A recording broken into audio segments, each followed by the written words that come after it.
So in this video, I want to share with you how supreme greatness can solve a really interesting puzzle of dependence. My goal here is to offer some ideas that I think can serve you in the development of your worldview. So I'll start by summarizing the puzzle and then going through some solutions. So what is this puzzle? Well, this puzzle starts with an observation about reality. So let's say this is reality in total. It includes everything. And the observation is that there's nothing outside of reality that can explain it.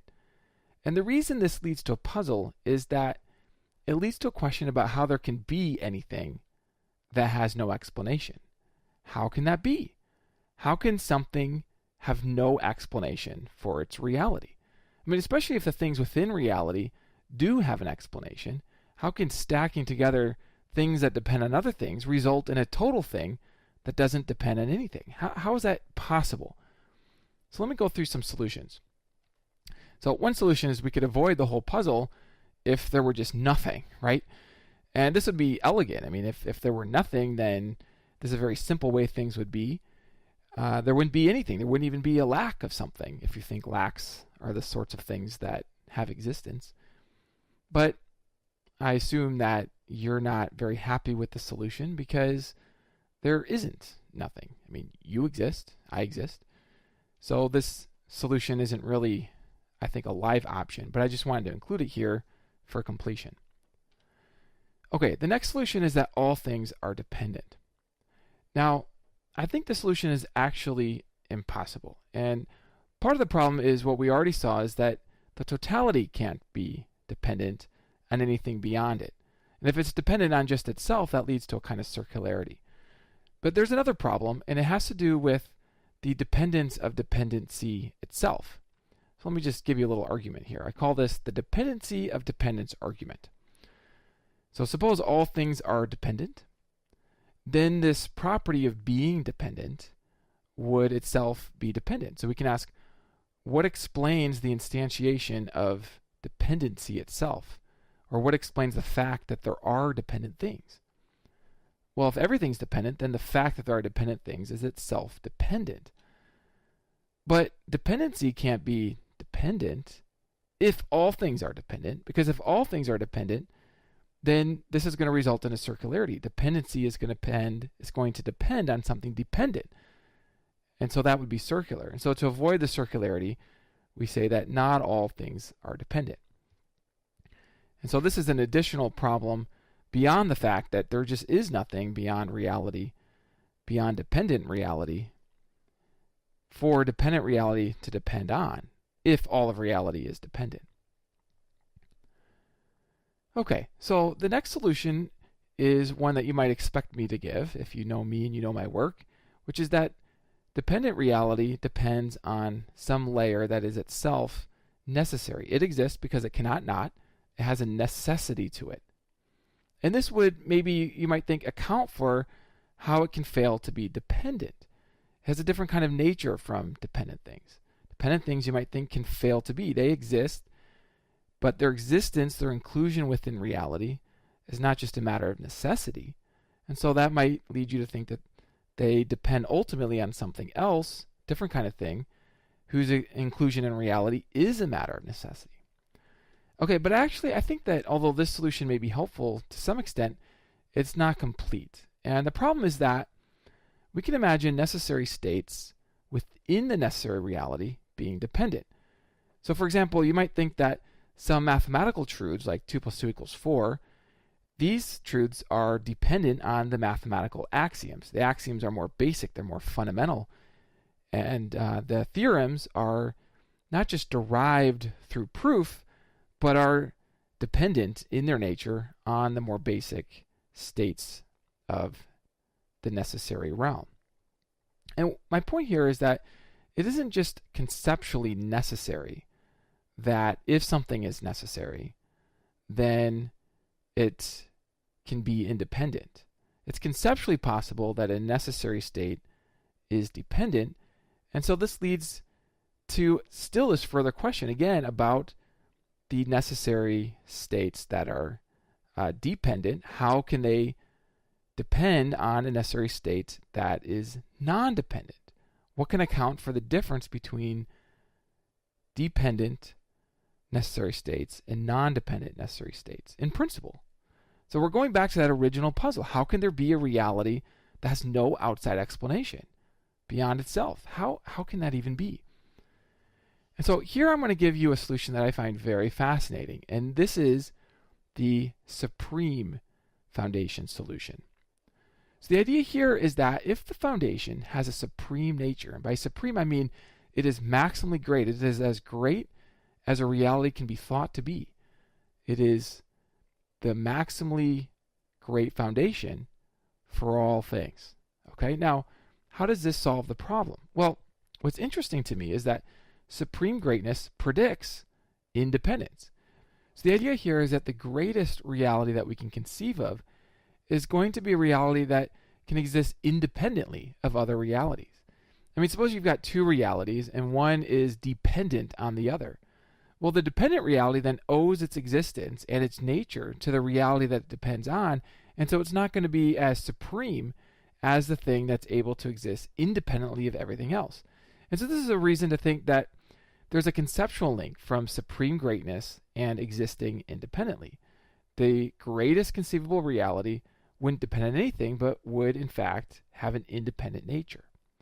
And this actually then can solve our original question about how there can be something that has an independent nature.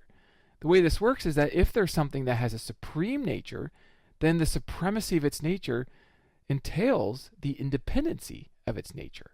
And so this would then account for how there can be something that exists independently. It's because it exists in a supreme way. Now, this solution also has some other interesting results. I'm going to give you 4. First, it's a simple theory. In fact, you might even think it's the simplest conceivable theory of the foundation. We can understand the foundation simply in terms of supreme greatness or perfection.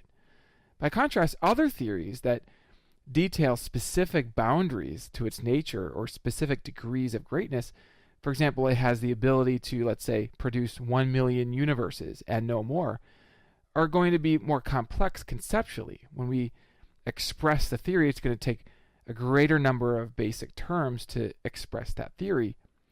And so, but by contrast, the supreme nature theory gives us a very simple theory of the foundation. Now, why does that matter? Well, the simplicity of the theory counts in favor of its intrinsic probability. So if you have competing theories that explain some data, the simpler one is going to be the most likely, other things being equal. And so that's another cool result. A third cool result is that the supreme nature theory solves a problem of arbitrary limits. This is the problem of accounting for the particular limits that a non-supreme foundation would have. For example, imagine that the foundation has the ability to be a foundation for 10 to the 26 contingent things and no more. Well, then there's a limit to the number of contingent things. Why that number rather than slightly more? This calls out for an explanation, but there can't be a deeper explanation of the foundation because the foundation is the foundation. There's nothing beyond it, underneath it. Well, the supreme nature theory is not arbitrary in that same way. There is no slightly more than supreme, and there's not slightly less than supreme either. In the same way that there's not a number that's immediately next to infinity, the difference between infinity and any finite number is a categorical difference. Similarly, the difference between a supreme greatness and any limited finite greatness is a categorical difference. Supreme greatness doesn't have an arbitrary boundary in the way that limited degrees of greatness would. And so these limited degrees, again, would seem to call out for a deeper account of those limits. But no deeper account can be given of the foundation reality. By contrast, the supreme greatness theory then doesn't call out for that deeper account, again, because it doesn't have any arbitrary limit. And so supreme greatness theory solves this problem. I think that's pretty cool. And finally, a practical result is the supreme greatness theory can provide a pragmatic basis for being thankful. I mean, to be honest, when I wake up in the morning, I have this time where I think about things I'm thankful for as a way of preparing for the day. But, when I think about the day, there are some things that I like and some things that are less exciting, some things that aren't so cool.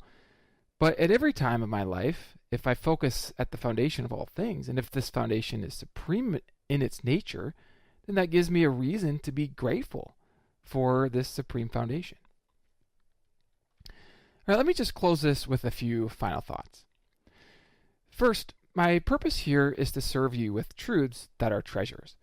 So sometimes in thinking about the big questions of life, people can focus on treasures, truths that maybe they think will encourage others. But then philosophers will sometimes ask whether these encouraging truths really actually match reality. Are they actually true? And so we want to be truth seekers. But sometimes if we're focused merely on finding truth, we can miss the sorts of truths that are actually valuable to people. And so I mention this here just because I want you to know that my purpose here is to offer truths that I think can actually serve you.